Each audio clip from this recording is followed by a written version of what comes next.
Good afternoon, student. Today in IT class, we will write and discuss short answers type question answers of our lesson number 5 green skills. Last class में हमने lesson number 5 की exercise fill and learn कर लिए. Hope आपने अपना homework complete किया है. आज हम शॉर्ट टाइप्स जो क्वेश्चन आंसर्स हैं आपके, उन्हें हम राइट करेंगे, डिस्कस करेंगे एंड लर्न करेंगे. So our first question is define hydrosphere. Hydrosphere को डिफाइन करना है. Hydrosphere it refers to water bodies found on the surface of earth. कह रहा है हाइड्रोस्फीयर हमारी धरती पर जो वाटर बॉडीज पाई जाती हैं उन्हें रेफर करता है. The water bodies include sea, rivers, ocean, streams, ponds etcetera. Water bodies में क्या क्या आते हैं हमारे? समुद्र, नदियाँ, सागर, महासागर, ये सब हमारे किस में आते हैं? वाटर बॉडीज में. और वाटर बॉडीज जो हमारी सरफेस ऑफ अर्थ पाई जाती हैं उन्हें हम हाइड्रोस्फीयर कहते हैं. Hydrosphere is the total amount of water existing in any form on the earth. कह रहा है हाइड्रोस्फीयर जो है वो कंप्लीट वो अमाउंट है वाटर का, पानी का, जो कि हमारी धरती में किसी भी रूप में पाया जाता है. जैसे बर्फ के रूप में हो गया, पानी के रूप में हो गया, लिक्विड, सॉलिड, किसी भी फॉर्म में, गैसियस फॉर्म में, किसी भी फॉर्म में जो हमें पानी मिलता है उसे हम हाइड्रोस्फीयर कहते हैं. नेक्स्ट हमारा क्वेश्चन है what does an ecosystem include. Ecosystem में क्या क्या इंक्लूड होता है? Ecosystem includes all of the living beings. Ecosystem में सभी जो लिविंग बींग्स हैं हमारी, जैसे कि plants, animals, other living organism and non living elements जैसे कि weather, sunlight, soil, climate, atmosphere, ये सब हमारे इकोसिस्टम में इंक्लूड है जो कि इंटरैक्ट करती है with each other in a given area. ये सब हमारे इकोसिस्टम में इंक्लूड होती हैं, given living things and non living things जो कि एक दूसरे के साथ इंटरैक्ट करती हैं.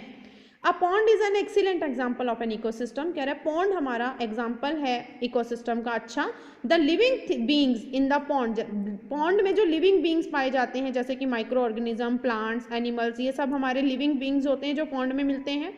The non living elements in the pond जैसे कि पेबल्स, वाटर, सनलाइट एटसेट्रा, ये नॉन लिविंग्स हैं. There is a continuous interaction between the living and non living things. कह रहे हैं इनके बीच में कंटिन्यूशन में इंटरेक्शन चलता है लिविंग्स और नॉन लिविंग थिंग्स के बीच में इन the pond which makes life possible, जो कि पॉन्ड्स में लाइफ को पॉसिबल बनाती है. तो ये हमारा होता है इकोसिस्टम में जो हमारे इंक्लूड होते हैं लिविंग और नॉन लिविंग थिंग्स. इनके आपसी इंटरेक्शन से ही लाइफ जो है वो सुटेबल हो पाती है. नेक्स्ट क्वेश्चन है डिफाइन नॉन रिन्यूएबल रिसोर्सेज. जो नॉन रिन्यूएबल हमारे नेचुरल रिसोर्सेज होते हैं, resources that can not be renewed naturally by the nature और रिसोर्सेज. कह रहे हैं ऐसे रिसोर्सेज जो कि नेचर के द्वारा रिन्यूड नहीं किए जाते, या ऐसे resources that would take a very long time to regenerate, जो कि दोबारा जनरेट होने में बहुत समय लेते हैं, उन्हें हम क्या बोलते हैं? नॉन रिन्यूएबल रिसोर्सेज कहते हैं. फॉर एग्जाम्पल कॉल, पेट्रोल, ये सब हमारे क्या है? नॉन रिन्यूएबल रिसोर्सेज हैं. Next question is how does UNEP define the green economy. Green economy को यूएनईपी कैसे डिफाइन करता है?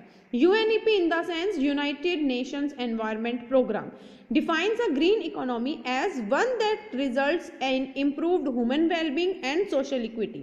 कह रहे हैं नेचुरल जो हमारा ये प्रोसेस है यूएनईपी का, जो यूनाइटेड नेशन एनवायरनमेंट प्रोग्राम जिसे कहा जाता है, ये ग्रीन इकोनॉमी में एक अच्छा रोल है, डिफाइन करती है. जैसे कि इसका रिजल्ट क्या होता है कि ये ह्यूमन वेलबींग को और सोशल को, हमारे समाज को इंप्रूव करता है, उसे विकास करता है, तरक्की की ओर ले जाता है, while significantly reducing environmental risk and ecological scarcities. कह रहा है इसी के साथ जो हमारे वातावरण को दूषित करने के जो हमारे रिस्क होते हैं वो भी कम हो जाते हैं और इकोलॉजिकल जो बैलेंस है वो बना रहता है.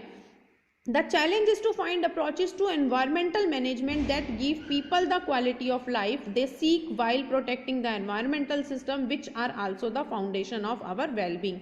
कह रहा जो चैलेंज है हमें जो मिलता है एनवायरनमेंट को मैनेज करने के लिए, या जो हमारे लिए एक ज़रूरी होता है, दैट गिव पीपल, वो लोगों को क्या देता है? क्वालिटी ऑफ लाइफ देता है, जो कि हमारी प्रोटेक्ट करता है हमारे एनवायरनमेंट सिस्टम को, जो कि हमारे फाउंडेशन के लिए, हमारे बेहतरी के लिए बहुत ज़रूरी है. नेक्स्ट क्वेश्चन है हमारा what are the parameters of green economy. Green economy के पैरामीटर्स हमें बताने हैं. Green economy is based on 3 parameters. उसके 3 पैरामीटर्स के ऊपर ग्रीन इकोनॉमी बेस्ड होती है.